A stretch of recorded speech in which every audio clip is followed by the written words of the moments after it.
Hey, what's going on? BFR Tuesday. Thanks everybody for catching me today. My name is Cara. I do this BFR Tuesday every Tuesday, 1 p.m. Central Time, in order to answer any questions around BFR. I also like to bring on other people that are using BFR, either in their clinics or their training facilities, talk a little bit BFR shop, share some research, which is what I'm going to do today. A recent study coming out of Brazil and the National Strength and Conditioning Association for performance-based training. I am going to include that as a handout. So let me see if I can find that for y'all. I got to throw the y'all in there because I am in Dallas.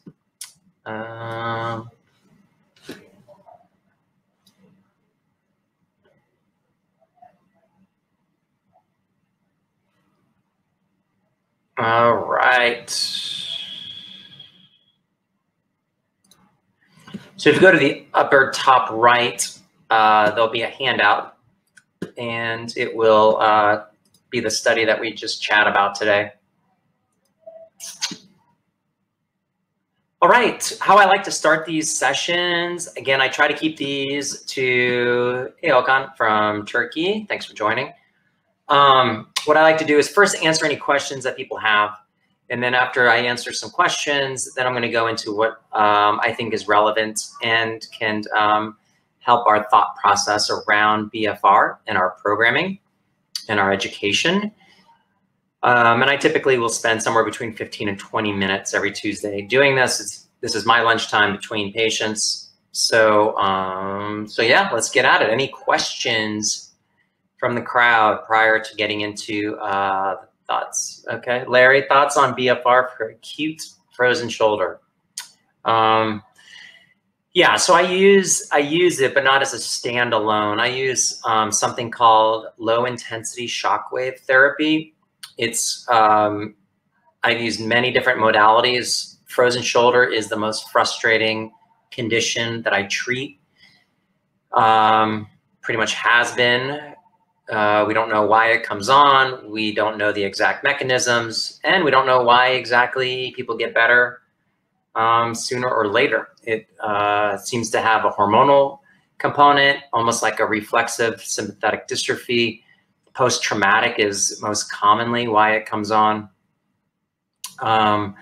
Frustrating. So what I do is try to restore range of motion using the shockwave therapy. I've had limited success with class 4 laser. I don't have a class 4 laser anymore. I just didn't see the benefits compared to what I get with the low intensity shockwave. So I use that to get the mobility, and then I will use BFR strengthening, at least to try to maintain strength in that shoulder, because usually we classify it as a frozen shoulder because it's so limited in the range of motion. Normally that range of motion, I find it's either external rotation or it could be internal rotation. Everybody's just a touch different. So my thoughts are, yes, use it. You're using low intensity load to try to maintain muscle mass or build muscle mass. I don't see it as a panacea for, hey, all of a sudden now I've got this great range of motion. But use it definitely for strength. Use it for crossover. So if this is my involved shoulder, I will use BFR on the opposite side, so I get the crossover effect or the systemic effect. Johan, hello, I just got my BFR a few days ago. The low setting for legs is good, though the low setting on the arms is barely anything. It feels like a baby trying to grab my arm. 48 LOP for my arm. Yeah, so go to medium. That's all. Keep bumping it up. You can go 50% LOP in the arm. It's going to be somewhere normally 60 to 80. So just keep increasing it. That's not abnormal. You want to give yourself 3 or 4 sessions prior to, trying to pump it up. But if it doesn't feel like much, then increase it. All good there. Best BFR paper regarding the hamstring muscle group. I would look at a few of the ACL studies, primarily look at meta-analysis. I'm trying to think of the author. Geez. Let me see if I can give you an author for one of the most recent meta-analysis on ACLs.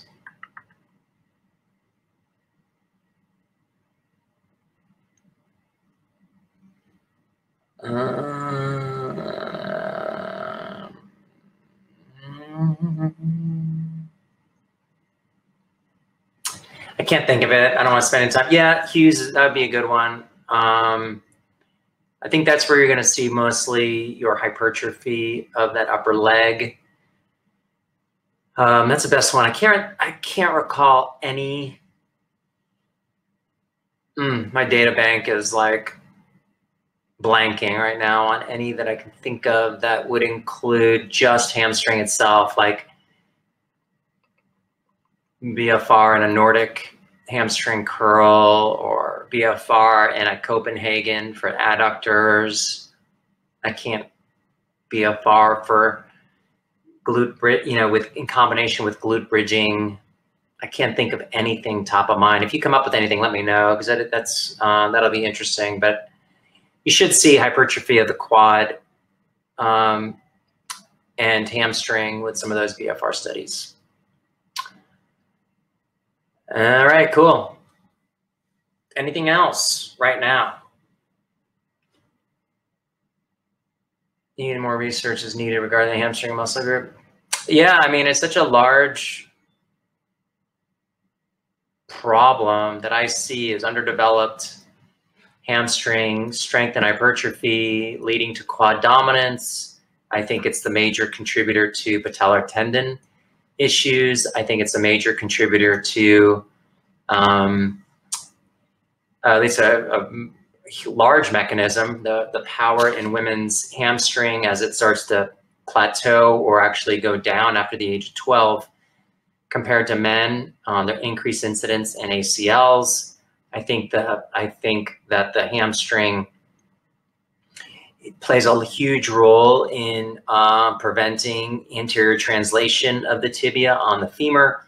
And so, yeah, I think I would love to see, just hamstring hypertrophy or strength measured, and some simple exercises like a standing hamstring curl with ankle weights, or like maybe a 3-bout exercise, like a dynamic exercise or a multi-joint like glute bridge combined with hamstring curl, and maybe one other hamstring exercise, looking at strength and hypertrophy of the hamstring. I think that'd be a great study. Simple, but yeah, I think that it's very important.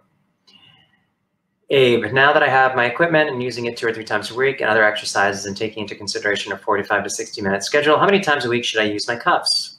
That's a good question. I think depends on how you want to program. You could use them daily. Like you could do, like if you split your workouts, you can do like a BFR aerobic capacity training in the morning and then do your resistance training at night or afternoon when our hormone levels are at their peak or optimum for strength and hypertrophy, like around that 2 o'clock or 3 o'clock. Everybody's a little bit different.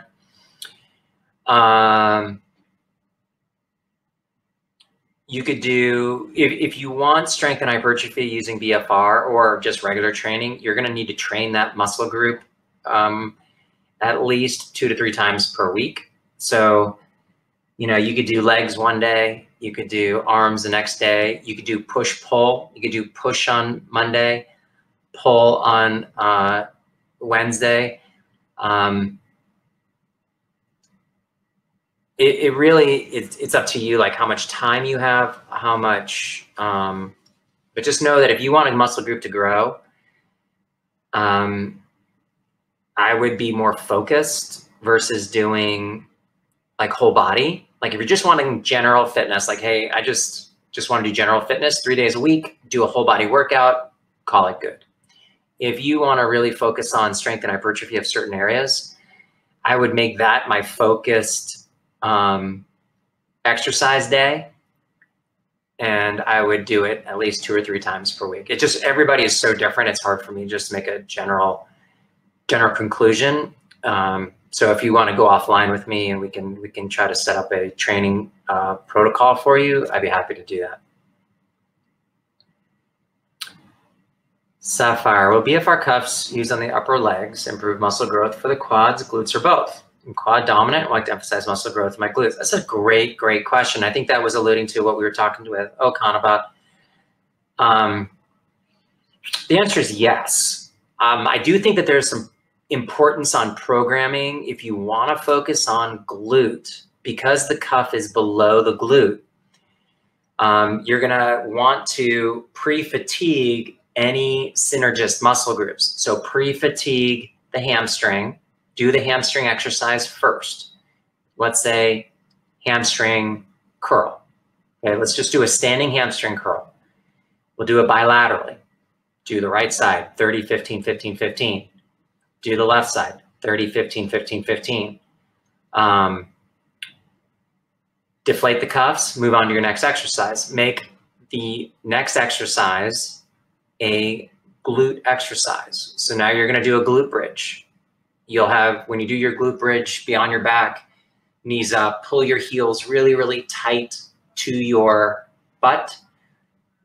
Bring your toes up so you're on your heels and really try to focus by squeezing through that glute. And then a finisher would be like a, maybe go on your stomach and just do a hip extender. So do 3 exercises, but pre-fatigue the glute with a hamstring exercise, and you will be able to focus on that glute. If you want to include your quad, do your quad as a finisher. Go to a 4th exercise and do like a long arc quad over the table. I think that would be your best source of fatigue. Anytime that we're working above the cuff, and I have an emphasis above the cuff, in my arm, that would mean that I've got the cuff here and I'm emphasizing my shoulder. In the leg, I would be emphasizing my glute. Pre-fatigue the distal, and then come back to proximal to the cuff, meaning on the opposite side of the cuff. Your biggest benefit always with BFR is going to be distal to the cuff. So knowing that, we have to use that in our favor. And that actually is a really, really good way. Let me just finish this one. I find that I need 1 to 2 days to get to 100%. So it's like I break it down and then I heal and then I do it again. I find the way I can do real progress and cross exercise.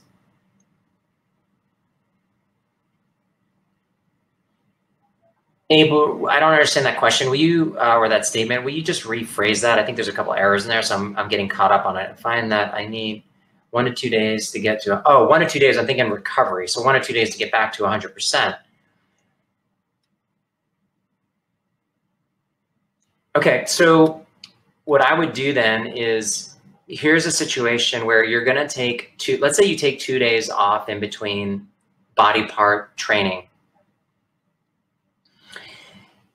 What I would do is I would get about 1 rep from failure, because you're gonna take 2 days off anyway. That'll give your body enough time. Make sure you're doing 2 things after you train that way. Number 1, you're getting enough amino acids in your system, either via amino acid supplementation, or you're doing, or protein supplementation, whey protein or collagen protein or whatever. And number 2, you're drinking enough water and making sure that your fluid intake is high, especially during the summer. That will help with your recovery. Of course, making sure you get enough sleep. All that self-care is really important for your recovery, especially as we age. Our ability to utilize protein and amino acids is diminished. We have a decrease in stem cell production. So our repair and our regeneration is going to take longer than it was when we were younger. Our growth hormone is not where it was when we were younger. So our repair process takes us longer. We just have to live with it. It is what it is. BFR helps stem cell production, but we can do things like making sure our diet and our hydration are good. We can make sure our sleep is good. Abe, great. So then you know you need 2 days. Take your exercises as close to failure as you can, and then that will help get a metabolic load. Don't be sorry, Sapphire, that's why I am here. I am trying to introduce BFR cuffs to a friend who is a moderate to heavy lifter, but has issues with putting too much stress on his joints. He doesn't believe that using BFR cuffs can be a replacement for lifting heavy weights in terms of muscle growth. Can it be? Well, yeah, I mean, you can use it multiple ways. I don't think it's ever a replacement for heavy lifting unless you can't lift heavy. But I do think that you augment, so you're not, the volume of heavy lifting gets reduced. So if you look at my webinar 2, or maybe it was 3 weeks ago, I had on here Mike Polasek from Jacksonville. We just did a study looking at Division I athletes, 4-week study. We used BFR augmenting their heavy load training. So 2 days a week they were doing BFR, 2 days a week they were doing heavy load training, and they had crazy increases in 1 rep max. So yes, it can be, but it's not a replacement. It's when somebody can lift heavy loads, they should be using BFR as a finisher, and they should be using BFR to reduce overall volume, not as a replacement. You continue to use heavy loads, and the reason I think is we want to keep stressing bone. We want to keep stressing tendon. We want to keep stressing muscle using the high intensity lifting, meaning 65 to 90% 1 rep max. Sapphire, you can find the previous seminar on my YouTube channel. It would be my interview with Mike Polasek. If it's not up there, it just hasn't been edited yet. My YouTube channel is just Cara.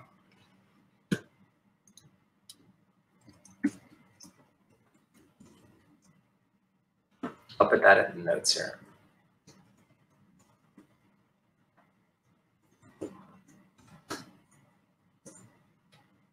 Also, BFR University is my website that I post all my stuff.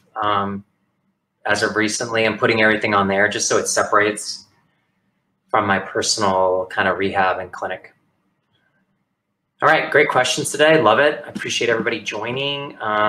I'm going a little bit long here because of the questions, but I do want to introduce this study. I put this in the handout. It looks like 5 people have downloaded it, so make sure to download that. All right, so I'm going to switch over, share my screen so I can talk about this study. All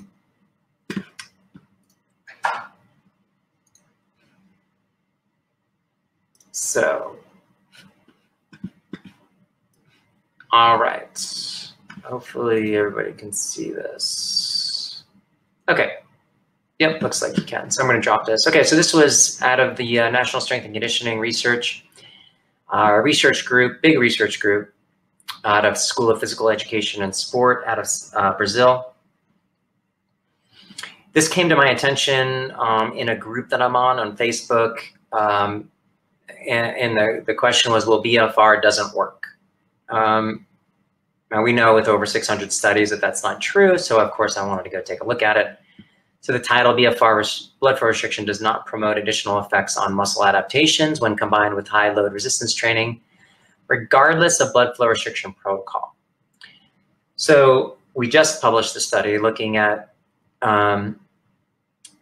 combining BFR and low intensity and with high load training, and we saw benefits. So of course this piqued my curiosity. I can't just go off of a title. I've got to go into the methods. I highlighted a few different things here. Essentially, therefore, the aim of the study was to investigate the effects of 8 weeks of high load resistance training combined with BFR during rest intervals or during muscle contractions and compare them to those of conventional high load resistance training. Okay, so a couple interesting things. Number one, I kind of look at these studies and I look, are they measuring arterial occlusion pressure and finding personalized pressures for everybody? Because I think that that's important. So that way we're comparing apples to apples. The answer to that was yes, they were finding occlusion and then doing a percentage, 80% to be exact, in the lower extremity. So they were using the appropriate limb occlusion pressure according to the research, and they were finding AOP, very important. Were they training enough? Yep, twice a week for 8 weeks. That should be enough in order to see change. Remember, 2 to 3 times per week is as effective as 5. Now it gets interesting. For blood flow restriction, they were inflating the cuffs only on the rest period. And then for BFR-C, the cuff was inflated immediately before each set and remained inflated during the contractions. And it was deflated immediately after the set ending. So basically they weren't doing continuous BFR, they were doing intermittent BFR. And what they were relying on was the metabolic accumulation. So basically trying to create an accumulation of the metabolic load and seeing if that wouldn't stimulate muscle growth or strength change. And the answer was no. And that doesn't surprise me.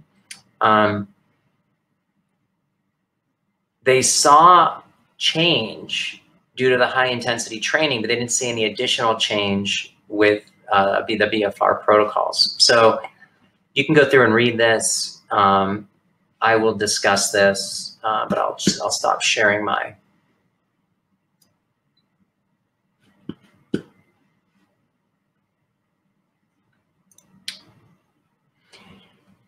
So we have 2 different ways that we can train. We can train intermittent BFR, meaning that we don't have the cuffs on during the exercise. We have it during the rest period. Or we are training continuous BFR, meaning that I keep the cuffs on during the whole exercise. I'm a proponent of low intensity training with BFR throughout the whole exercise, then deflating for a minute before moving on to your next exercise. When we put the cuff on the upper extremity and I do an upper extremity exercise, I am relying on that cuff to block arterial flow, venous return, and limit arterial flow in. That arterial flow in is going to be reduced. So we're going to create a hypoxic environment. But more importantly, when we're blocking the metabolites from getting into the system, one of the main things that happens is lactate gets shuttled back through the liver to create more sugar. That sugar goes back into the system to continue oxygen-based exercise. So when we're not doing that, we are cutting off one of the ways that our body is utilizing and producing ATP. And we're forcing our body into anaerobic type activity. I think forcing ourselves into that anaerobic type activity is one of the main reasons that we get early fatigue using light loads. And so when we're only using BFR on the rest periods, we're not going to see much of a change. I don't expect change to occur. Not on top of high intensity exercise. I mean, it's just not going to happen. This confirms that, I look at studies, is it helping me confirm what I'm currently doing, or is it changing my mind about how I'm programming? And this one is a great study. I think it's a good study. It's a valid study. It's been published by a peer-reviewed, very high respected journal article or journal publication. And it's basically confirming that we want to do BFR, cuffs inflated, low intensity exercise. That's what we program, 30, 15, 15, 15, or right around there. If we take it to failure, then we need more rest in between, totally fine. We're gonna have more soreness. But we're going to do that not as a replacement for high intensity exercise. If we're doing high intensity exercise, do high intensity exercise, and then use BFR after your high intensity exercise bout as a finisher, as a complement. not as a replacement. And if we're going to use it to reduce volume, like I was talking before with Sapphire, then do it as a finisher, or do it on a separate day so you're not having to lift heavy load 2, 3, 4, 5 days extra per week. You're replacing it, so your overall volume over the course of a year is much lower. So hopefully that makes sense. It's an augment for high intensity. Yeah, that's all I'll say. Do you think that cuff is so wide? Yeah, 17.5 is super wide. Let me grab my tape measure.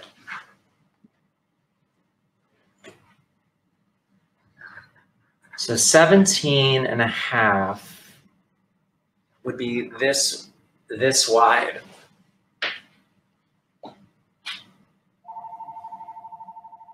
So that's a pretty wide cuff. 17.5. That's, oops, sorry.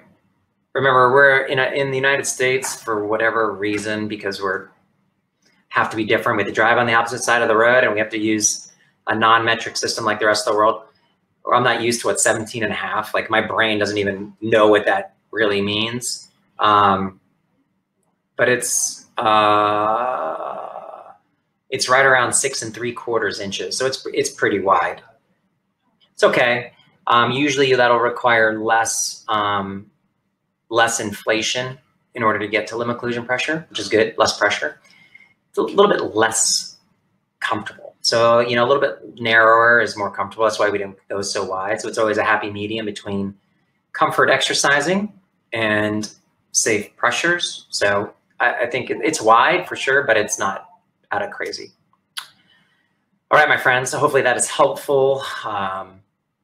If you have any questions before next week, please reach out to me. BFR University on social media is a great way to have a public forum, especially on any of my posts.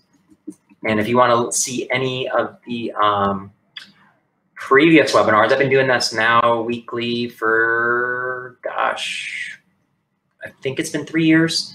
So my assistant's trying to get those uploaded as we speak, and get as many of them uploaded as we go onto either my YouTube channel or BFR University. All right, thanks so much. If you're watching this on YouTube, please make sure to follow me and like. It all is very helpful. We will see you next week. Bye for now.